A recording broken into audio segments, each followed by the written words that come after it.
So here's something that doesn't get talked about enough when we discuss the Viking Age. We've all heard about the longships, right? The raids on monasteries, the warriors with their axes and swords, the expansion across the North Atlantic.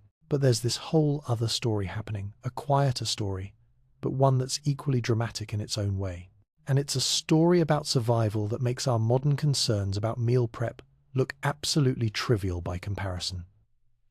Picture this. It's the year 700 after Christ. You're living somewhere in what we'd call Norway today, maybe near where Trondheim sits now. Autumn is coming. The hills are turning these gorgeous shades of gold and crimson. It's beautiful, right? Except if you're living in this time period, autumn isn't just pretty, it's terrifying. Because winter in Scandinavia wasn't like winter in most places. This was a 6-month ordeal where temperatures dropped so low that exposed skin turned black from frostbite in minutes.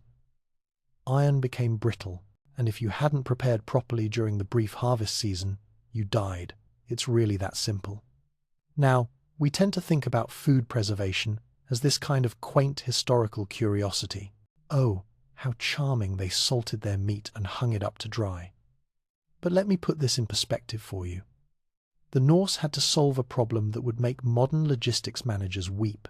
They had to take all the meat they'd need for 6 months, and we're talking about feeding entire households, sometimes 8, 9, 10 people, and they had to preserve it using nothing but salt, smoke, and cold air. No refrigeration, no freezers, no running down to the grocery store when supplies ran low. Get it wrong, and people starved to death while winter howled outside their doors. And here's the thing that really gets me about this story. This work fell almost entirely to women. The men might do the actual killing of the animals, the initial butchering. But everything after, that was women's work. The cutting, the salting, the smoking, the drying, the careful inventory of every single piece of meat, the calculations about what would last and what needed to be eaten first, all of it managed by women. And the margin for error was zero. Not small, zero. Let me tell you about a woman we'll call Astrid. Her name shows up in a saga written centuries later, so we know she existed, though the details about her life are reconstructed from archaeology and these later written sources. Astrid lived near what would become Trondheim, and one autumn, let's say around 700 AD, she faced a mountain of meat from the slaughter season. 2,000 pounds of it. Now think about that for a second. 2,000 pounds. That's literally a ton of meat, all of it fresh, all of it starting to decay the moment the animals died. In that climate, unpreserved meat begins to rot within about 3 days. So Astrid had 3 days to start preserving everything, and about 3 weeks to finish the bulk of the work. Her hands were already cracked and bleeding from the summer's labour harvesting, processing, preparing for winter.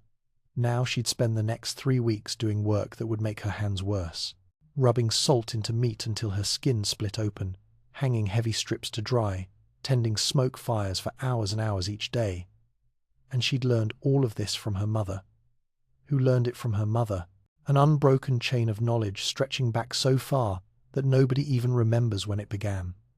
Here's what keeps me up at night about stories like this. One mistake, and Astrid's children die. That's not hyperbole. Too little salt? The meat rots from the inside. Improper smoking? Spoilage spreads through your stores like a plague. Inadequate drying? Same problem. By February, if you've miscalculated, you're watching your children's ribs start to show through their skin. By March, people are dying, and this reality shaped everything about Norse society in ways we don't always appreciate. Girls started learning these skills at 5 years old. 5. They'd start with simple stuff, hanging fish to dry, maybe, but by the time they were 12 or 13, their competence at food preservation affected their marriage prospects as much as their father's wealth or how beautiful they were. Men looking for wives would ask about a woman's preservation skills before they even started discussing dowries. Stop and think about that for a minute. We're not talking about some charming domestic skill here, like being good at embroidery. We're talking about the fundamental difference between life and death for an entire household. If you married a woman who was bad at food preservation, your family might not survive the winter. That's the level of stakes we're dealing with. The economic calculations alone would blow your mind. Salt, which we consider this cheap, everyday commodity, was desperately expensive in 8th century Norway. A family might spend the equivalent of several months' income just to get enough salt for winter preservation. And even then, they often didn't have enough to salt all their meat heavily. So women had to make these incredibly complex strategic decisions. Which cuts get the expensive heavy salting for long-term storage? Which ones get lighter treatment for eating sooner? Which ones get preserved using methods that don't require any salt at all? These weren't simple choices. You had to understand different types of meat, fatty versus lean, large cuts versus small ones. You had to predict what your storage conditions would be like. You had to calculate your family's consumption needs months in advance. Get the math wrong, and you've doomed your household. And here's something I find fascinating. The Norse understood this wasn't just a technical problem. There was a spiritual dimension woven through all of it. Women didn't see themselves as conquering nature. They saw themselves as working within natural cycles, using knowledge accumulated over generations. Before the slaughter, families sometimes offered prayers to Freya, the goddess associated with fertility and domestic prosperity. Animals were thanked for their sacrifice. Blood was occasionally offered to household spirits believed to protect food stores. This wasn't superstition, or at least, not just superstition. It was a worldview where the practical and the spiritual were completely intertwined. The physical realm and the spiritual realm constantly touched each other. And in a world where whether your children lived or died depended on forces partly beyond your control, the weather, the health of your livestock, the success of your preservation work, that spiritual framework made sense. So when we talk about the Viking Age, when we talk about Norse culture and society, we need to talk about this. Not just the warriors and the raids and the expansion, but also about the women standing in smokehouses, tending fires for 16 hours a day, the women making life and death calculations about salt allocation, the women passing down knowledge that literally kept civilization alive in one of the harshest climates humans ever tried to settle permanently. Because here's the thing, without these women and their knowledge, there is no Viking Age. None of it happens. Not the raids, not the exploration, not the settlements in Iceland and Greenland and eventually North America. All of that expansion, everything we associate with the Vikings, was built on a foundation of preserved food. And that foundation was built by women. Now, how exactly did they do it? What were these preservation techniques that made the difference between survival and starvation? That's where this story gets really interesting. Okay, so let's dig into the actual techniques. Because when you start looking at how Norse women preserved meat, you realize you're dealing with some seriously sophisticated technology here. And I use that word deliberately, technology. We tend to reserve that term for modern inventions, but what these women were doing was absolutely technological. It was empirical science developed over centuries through careful observation and experimentation. Let's start with salt, because salt was the king of preservation methods. The most reliable technique, but also the most expensive. And the economics of salt in 8th century Scandinavia are wild. A pound of salt could cost as much as a pound of iron. Both were precious commodities that you carefully husbanded and never wasted. Think about that. Salt, which you can buy today for like $1 a pound at any grocery store, was as valuable as metal. So where did they get it? Well, if you lived on the coast, you could make your own by boiling seawater in large clay pots. But this was incredibly labor-intensive. You're boiling huge quantities of seawater to extract relatively small amounts of salt. The ratio is brutal. If you lived inland, you had to trade for it grain, furs, craft goods, whatever you could barter. And here's something that really drives home how valuable salt was. Viking raiding parties sometimes specifically targeted salt production facilities, not just for silver and gold and slaves, but for salt. Salt was that important. Now, the actual process of salting meat required precision that women learned through years of practice. You couldn't just dump salt on meat and call it good. You had to cut the meat into specific sizes. Too large, and the salt wouldn't penetrate to the center, you'd get a preserved surface with a rotten core. Too small, and you're increasing the surface area dramatically, which means you need way more salt than you can afford. So there's this sweet spot you have to hit. Women would rub coarse salt crystals into every surface of the meat, really working it deep into the muscle fibers. Then they'd layer the meat in wooden barrels or ceramic vessels with additional salt between each layer. The salt works through osmosis. It draws moisture out of the meat. And bacteria need moisture to survive and multiply. No moisture, no bacterial growth, no decay. After several weeks, they'd remove the meat, scrape off the excess salt which they'd reuse, because again, this stuff was expensive, and move it to storage. The end product was firm, dark red, intensely salty meat that could last through multiple winters if you kept it properly. Multiple winters. Think about that kind of food security. But here's the problem. Most families couldn't afford to salt all their meat, so they had to use other methods too. And this is where smoking comes in. Smoking is fascinating because it requires no purchased materials. You're using wood, which was abundant in most of Scandinavia, but it demands constant attention and specialized knowledge. Smokehouses were dedicated buildings, small wooden structures with racks for hanging meat and fire pits at the base, and the choice of wood mattered enormously. Juniper gave the meat a sweet, resinous flavor. Birch created something milder.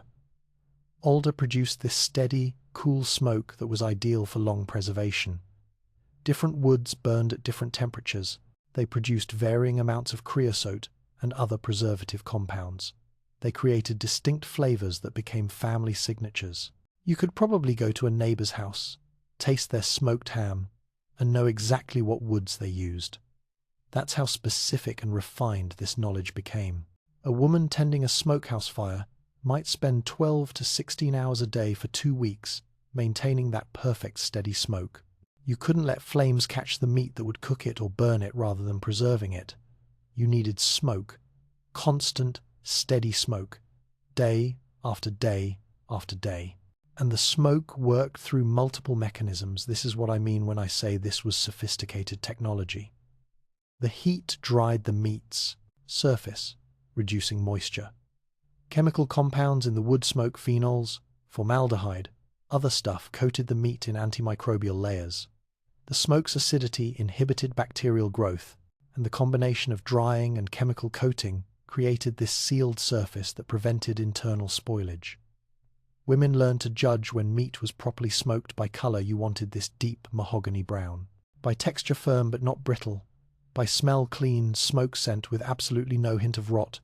Get it right, and a properly smoked ham could hang in a cool storage room for 6 months or longer. Then you had drying, which was probably the oldest preservation method humans ever developed. And in some ways, it was the simplest. You're just removing water from the meat. But simple doesn't mean easy. In coastal Norway and Iceland, women hung strips of meat in specialized drying houses. These were wooden structures with slatted walls that let wind flow through. And the climate was key here. The Arctic air was cold enough to prevent bacterial growth, but not cold enough to freeze the meat solid. That's a specific temperature range, and Scandinavia's coastal regions hit it perfectly for months at a time.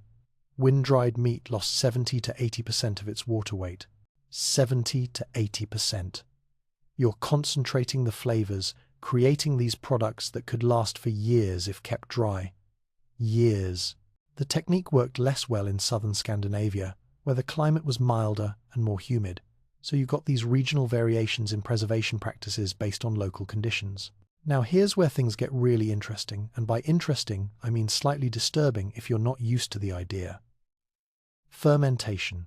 Norse women would deliberately allow certain foods, particularly fish, to ferment under controlled conditions. They were transforming potentially toxic flesh into edible food through bacterial action. The most famous example is shark meat. Greenland shark, which they caught in Icelandic waters, is naturally toxic. It contains these compounds that would make you seriously ill if you ate it fresh. So what did they do?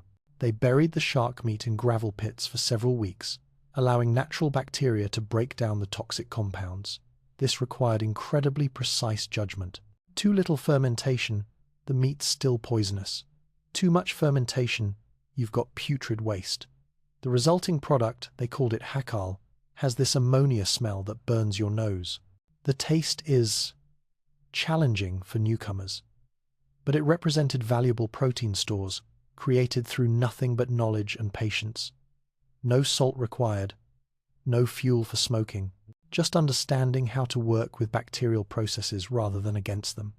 And here's the strategic brilliance of all this. Women diversified their preservation portfolio. They didn't put all their eggs in one basket, so to speak. A household might heavily salt half their pork, smoke a quarter, and dry the remainder as strips. This diversification protected against technique-specific failures. If your salted meat somehow absorbed moisture and started spoiling, your smoked reserves were still safe. If something went wrong with your smokehouse, you still had salted and dried meat. But this strategy meant you had to master multiple complex processes simultaneously. You had to manage different storage requirements for different preserved foods. You had to track which stores needed to be consumed first, based on how long different preservation methods kept meat safe. It was like running a complex supply chain operation, except the penalty for failure wasn't losing money, it was watching your family starve. The level of knowledge required here is staggering when you really think about it. These women understood microbiology before anyone had ever seen a bacterium. They understood chemistry before anyone had formalized chemical processes. They were food scientists before food science existed as a discipline. And they were passing this knowledge from mother to daughter in a purely oral tradition, through demonstration and practice, with the stakes being literally life or death. So when autumn ended and winter settled in for real, all of this work, all of these techniques, all of this knowledge, all of these calculations would be put to the test. And that test lasted 6 months. Let's jump forward now to the middle of winter. January, year 850. We're in a longhouse near what's now Oslo. If you were standing outside, which nobody in their right mind would be, you'd barely see the structure, just the smoke hole, a dark spot in the snow, with a thin trail of smoke rising into the grey sky. That smoke is the only visible sign that people are alive down there. Inside, it's a different world. Firelight flickers across walls hung with herbs, tools, and carefully rationed supplies. The preserved meat hangs from roof beams or sits in barrels and ceramic vessels and wooden containers. Everything the family prepared in autumn is here, their entire food supply for the next few months, visible and quantifiable. And that visibility makes the math both simple and terrifying. Let me introduce you to Gunhild. Her story is reconstructed from archaeological evidence and saga fragments, but women like her were managing households across Scandinavia every single winter. Gunhild is responsible for 9 people: herself, her husband, 3 children, her elderly mother, and 3 thralls, enslaved people who provided essential labor. And she's doing food calculations that any modern supply chain manager would recognize. Each adult needs approximately 1.5 pounds of food daily to maintain body weight through winter. Children need less, but they're growing. Heavy work demands extra portions. Gunhild has roughly 800 pounds of preserved meat from the autumn slaughter. She needs to make it last until late April, about 15 weeks. Do the math with me here. 9 people, 15 weeks. That's 135 person weeks of food needed. 800 pounds divided by 135. You're looking at about 6 pounds per person week, or roughly 1 pound per person per day, including all family members.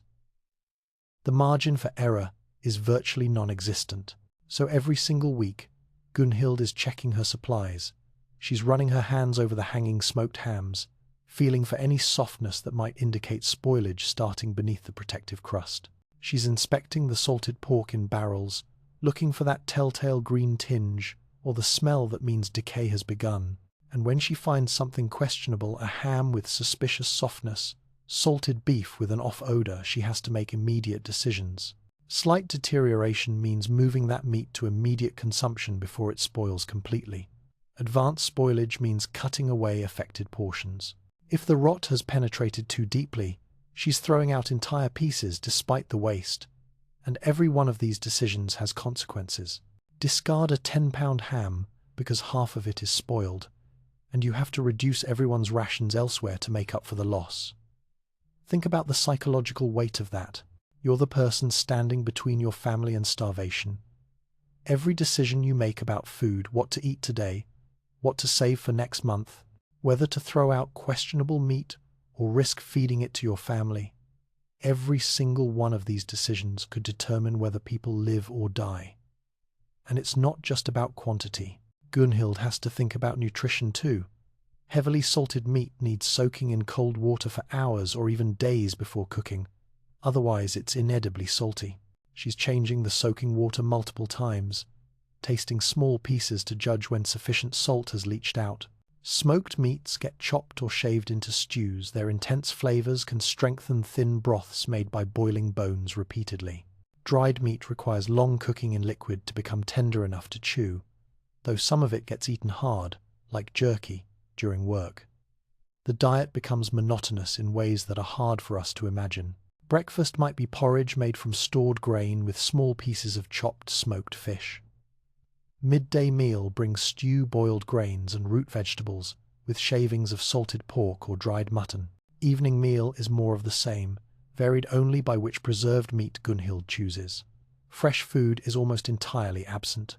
They've got milk from the 1 or 2 cows they kept alive through winter, fed on precious hay. Maybe a few eggs when the hens feel like laying, which isn't often in the darkness. That's it. Everything else is preserved, and the portions are controlled, strictly controlled. You don't just eat until you're full in the middle of a Norse winter. You eat your ration, and then you deal with still being hungry, because there's no more food until tomorrow. Children complain. Adults' stomachs growl. But the alternative is running out of food in March with 6 more weeks of winter remaining. Now let's talk about the social dynamics this creates, because they're fascinating and kind of brutal. Managing scarce resources strains relationships in predictable ways. Husbands question their wives' rationing decisions. Is she being too cautious or not cautious enough? Elderly relatives who require full shares but can't contribute much labor create resentment. Even the thralls, who are legally property, still need adequate food to remain healthy enough for spring work. Gunhild is navigating all of these tensions while trying to keep the household functioning, and her success or failure in preservation work, all that autumn labor we talked about, that's what gives her authority now. A woman who successfully managed preservation has earned the right to make these winter decisions. Her judgment is trusted because she's proven her competence. But a woman whose preservation work failed, who's running out of food early because she miscalculated or because her techniques weren't good enough, her authority within the household suffers. Her husband and other family members start questioning her decisions. In extreme cases, repeated failure at food preservation could even lead to divorce.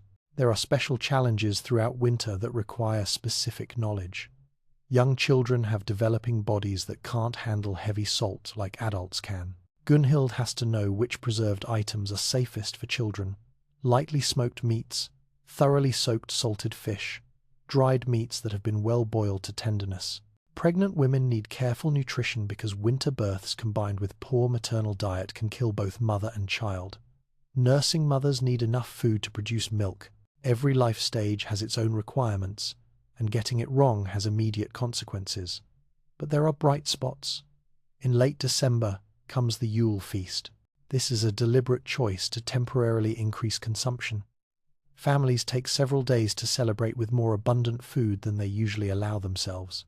It's a conscious decision to invest food in morale and spiritual observance rather than hoarding every scrap for pure survival. The Yule feast serves multiple purposes. It demonstrates successful preservation. Only households with adequate stores can afford this temporary abundance. It reinforces community bonds when neighbors visit and share food. It marks the winter solstice, the sun's return from its lowest point, providing psychological hope that spring will eventually come. Gunhild prepares special dishes using her best preserved meats: whole smoked hams, choice cuts of salted beef, dried fish delicacies that she's been saving for this moment. And then, after a few days of relative abundance, it's back to careful rationing, back to checking stores weekly, back to calculations about whether the food will last. Because here's the thing, you can celebrate at Yule in late December, but you still have 4 months of winter ahead of you. Those hams you served at the feast, that's meat you won't have in March, so the celebration has to be balanced against future needs. Everything is a calculation. Everything is strategy. As winter deepens and supplies dwindle, the psychological pressure intensifies. February and March are the worst months. The excitement of Yule is long past. Spring seems impossibly far away. The food stores that looked substantial in November are now depleted by months of consumption. Every person in that longhouse can see exactly how much food remains, and they're all doing the math about whether it will last. This is the reality that Viking Age women managed every single winter. Not once, but year after year after year.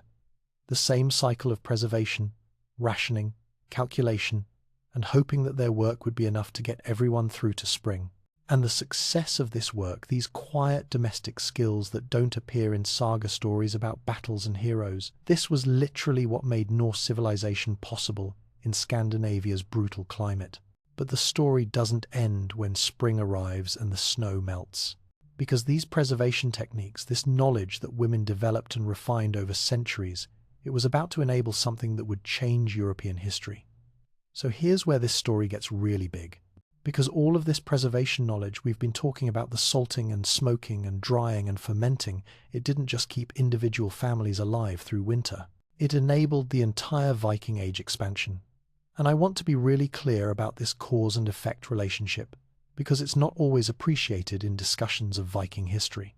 In 793, after Christ, Norse ships sailed west to raid the monastery at Lindisfarne in northern England. This raid, which absolutely terrorized the English monks and made its way into chronicles as this moment of horror, this is traditionally marked as the beginning of the Viking Age. But here's what those chronicles don't mention.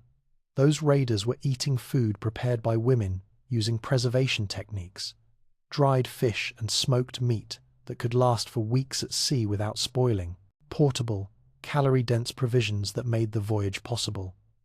The Viking Age expansion that followed the raids that terrorized Europe for centuries, the trading voyages that reached Constantinople and Baghdad, the settlement of new lands, all of it depended on logistics that women had mastered. Warriors at sea weren't catching fresh food every day. They were eating preserved rations. Raiding parties that overwinter in conquered territories survived on portable preserved foods supplemented by local plunder. Trading expeditions lasting months relied on food that wouldn't spoil. Without reliable food preservation, none of this happens. The longships are still built, sure. Norse warriors are still formidable fighters. But they can't project power beyond a few days sailing from home because they can't carry enough food. The entire Viking Age as we know it is built on a foundation of preserved meat and fish prepared by women. And then we get to the settlement of Iceland, which begins around 870 AD. This is where preservation knowledge faces new challenges and creates new innovations. Iceland's landscape was almost entirely treeless, so traditional smoking techniques that relied on burning wood suddenly required importing fuel, which was expensive, or burning sheep dung, which worked but smelled terrible and created different smoke flavors. But Iceland had advantages too. Those fierce Arctic winds we talked about? Iceland had those in abundance, and the dry, cold climate created ideal conditions for wind drying without needing any fuel at all. So, women developed specialized techniques for the new environment. They built drying houses with slatted walls positioned to catch the wind. They learned which fish dried best in Icelandic conditions. Cod became hugely important because it dried so well. They innovated fermentation techniques using Greenland shark caught in Icelandic waters. This wasn't just mindlessly repeating old traditions. This was active problem-solving, taking techniques developed in Norway and Denmark and Sweden and adapting them to work in Iceland's unique environment. That's sophisticated technological transfer and innovation. Then around 985, Eric the Red, who'd been exiled from Iceland for killing some people, because Viking justice was rough, he establishes settlements in Greenland. And Greenland pushed preservation techniques to their absolute limits. Trees in Greenland? Virtually non-existent. So smoking using traditional methods was basically impossible. Winters lasted 8 months instead of 6. The cold was even more intense than Iceland. Marine mammals, seals, whales became major food sources, but they required adapting techniques designed for domestic animals. Women in Greenland became experts at seal and whale preservation. They learned to bury meat in permafrost, essentially using the permanently frozen ground as a form of natural freezing. This was different from traditional preservation. They were discovering that sub-zero storage could preserve meat without salt or smoke or drying. The innovations in Greenland reveal something important. Preservation knowledge wasn't static tradition. It was dynamic problem-solving that evolved as Norse people encountered new environments and new challenges. But Greenland also shows us the limits of this knowledge. When climate deteriorated during the Little Ice Age beginning in the 1300s, Greenland's Norse settlements faced conditions they couldn't overcome. Winters got longer, summers got shorter.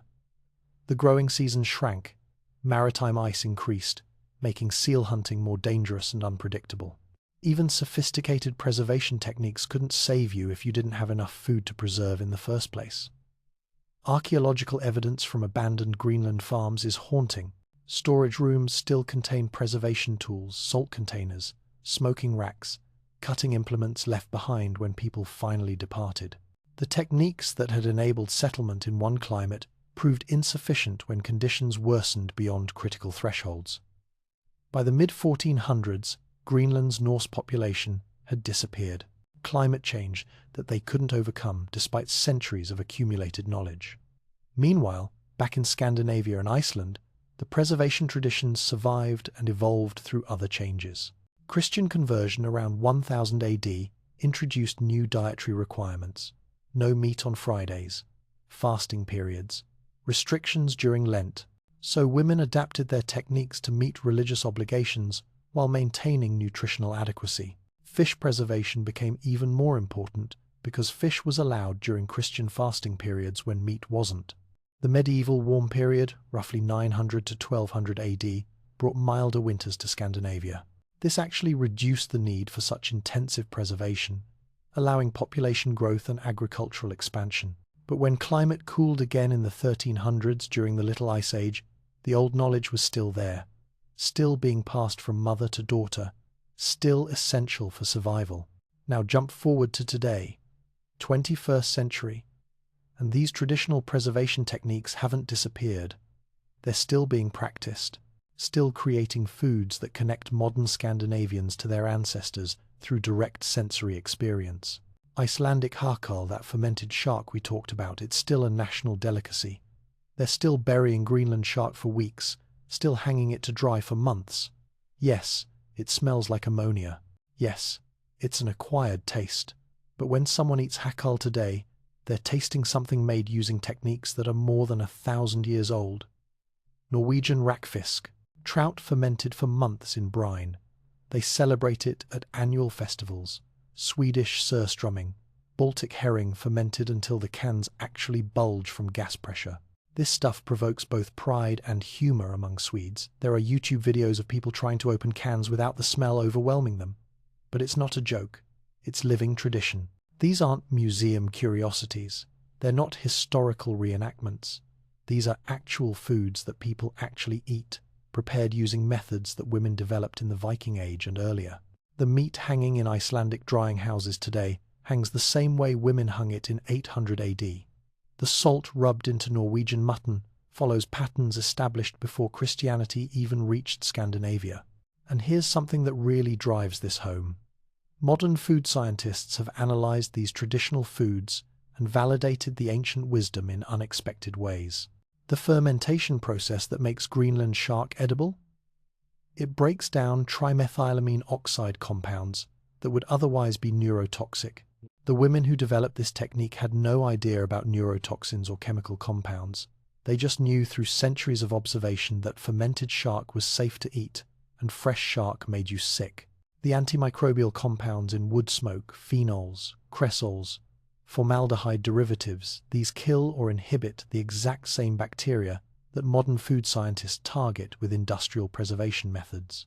The salt concentrations that women learned through trial and error match the levels that food microbiologists identify as optimal for preventing bacterial growth while keeping food palatable. This wasn't superstition that happened to work. This was empirical science developed through careful observation over generations. These women were practicing food science before anyone formalized food science as a discipline. There's even been a revival of interest in these techniques from unlikely sources.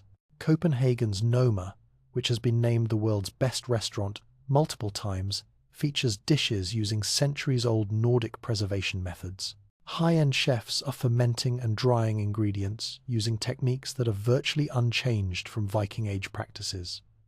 This isn't nostalgia. This is recognition that traditional techniques create flavors you literally cannot achieve any other way. The global farm-to-table movement looks to Norse preservation as a model for sustainable, local food systems that don't depend on industrial refrigeration. But let's bring this back to the women themselves, because here's the hard truth. We don't know most of their names. A few left traces. There's a woman buried in the Oseberg ship mound around 834 AD. She was interred with preservation tools that marked her expertise: knives, containers, implements. Her burial tells us this knowledge was important enough to be marked in death. Saga literature occasionally mentions women renowned for household management, though specifics about preservation rarely show up in stories focused on battles and politics.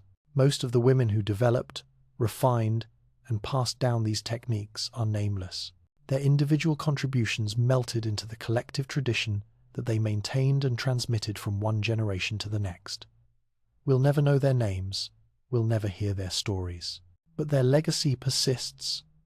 Every time someone tastes traditional Harkal or Rakfisk or surstrumming, they're experiencing knowledge systems created by anonymous women working in smoky longhouses 1,000 years ago. The techniques that kept children alive through winter darkness now connect modern people to deep history through direct physical experience. That's a kind of immortality. Not being remembered by name, but having your knowledge persist and function and continue to feed people more than a millennium after you died. These women's battle was fought in kitchens and smokehouses rather than on battlefields.